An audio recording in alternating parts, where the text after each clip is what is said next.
आपण विकासाविषयी मुंबईतल्या इन्फ्रास्ट्रक्चर विषयी बोलत होतो। आता आपण नाशिकच्या खरात प्रकरणाकडे वळूया। हा अशोक खरात जो आहे त्याचं घर आणि कार्यालय याच्या छाप्यामध्ये मोठा खुलासा झालेला आहे। तृप्तबाला बंगल्यातून असंख्य आधार कार्ड्स आणि पॅन कार्ड्स जप्त करण्यात आलेली आहेत। बनावट बँक खाती उघडण्याकरता कागदपत्रांचा वापर झाला असा संशय आहे।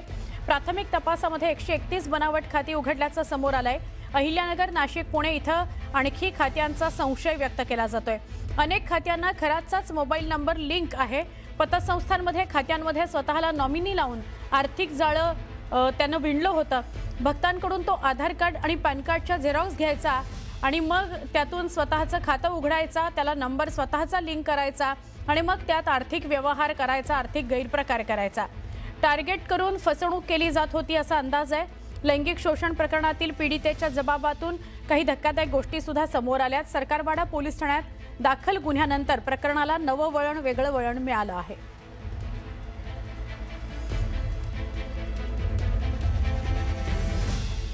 अशोक खरातनं चौकशीमध्ये अनेक धक्कादायक खुलासे केले।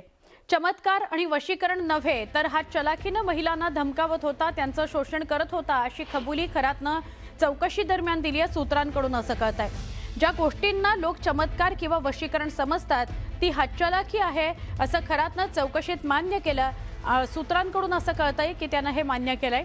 महिलांना जाळ्यात ओढण्याकरता वापरलेल्या ट्रिक्सना त्यानं चमत्काराचं नाव दिलं। खरातनं चौकशी दरम्यान हे स्पष्ट केलेलं आहे।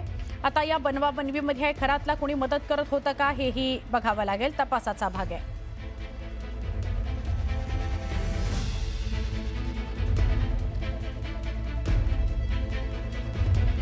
दुनिया झुकती है, झुकाने वाला चाहिए, हे वाक्य अशोक खरातनं चौकशी दरम्यान वापरलंय।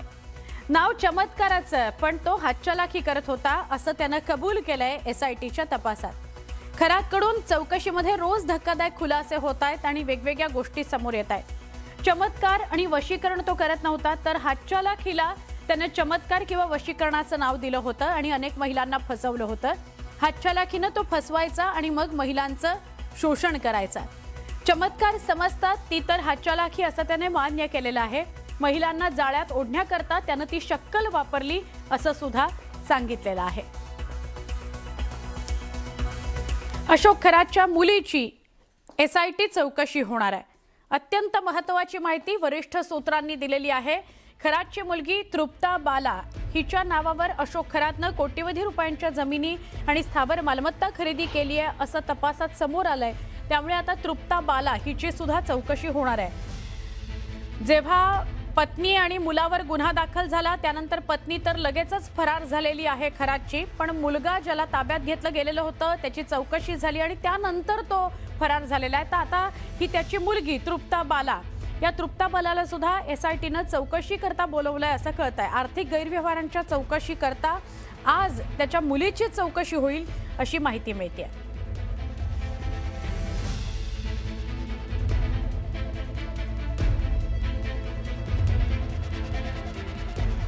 अशोक खरात प्रकरणात फक्त लैंगिक अत्याचार घडलेले नाहीत तर आर्थिक गैरव्यवहाराचे मोठे जाळे समोर आले आहे। तब्बल 300 कोटी रुपयांच्या संशयास्पद व्यवहाराचं कनेक्शन समोर आलंय। व्यवहारामध्ये पुण्यातील एका नामांकित बिल्डरसह आणखी 4 जणांचा सहभाग आहे असं कळत होतं।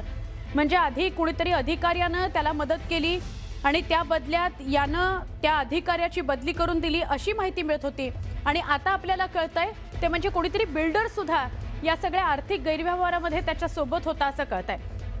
खरात सोबत जमिनी लाटणारा हा बिल्डर कोण हा प्रश्न आता उपस्थित झालेला आहे। अशोक खरातनं अध्यात्माच्या नावाखाली तब्बल 1500 कोटी रुपयांहून अधिक मालमत्ता उभी केली असा अंदाज आहे। या प्रकरणात आतापर्यंत 15 गुन्हे दाखल झालेत। केंद्रीय तपास यंत्रणा आता या सगळ्याचा तपास करू शकते।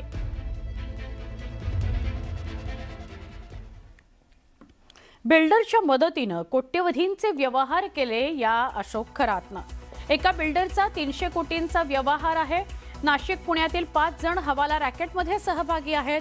खरातच्या मदतीनं मोठ्या प्रमाणात जमिनी लाटल्याचा संशय व्यक्त केला जातोय।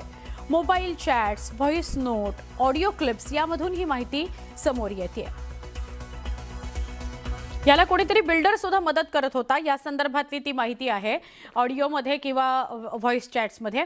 आता पुढे जाऊया. अशोक खरात प्रकरणाची SITची महत्त्वाची पत्रकार परिषद आहे. ही महत्त्वाची बातमी आहे. आज दिवसभरात 5 वाजता SITची ही पत्रकार परिषद होईल. ही लक्षवेधी बातमी आहे. याकरता कारण आत्तापर्यंत पोलीस कोठडी मिळाल्यानंतर SITने जी माहिती मिळवलेली आहे आणि त्याचे पुरावे मिळवलेले आहेत ते सगळं कदाचित आज या पत्रकार परिषदेमध्ये SIT सांगू शकते.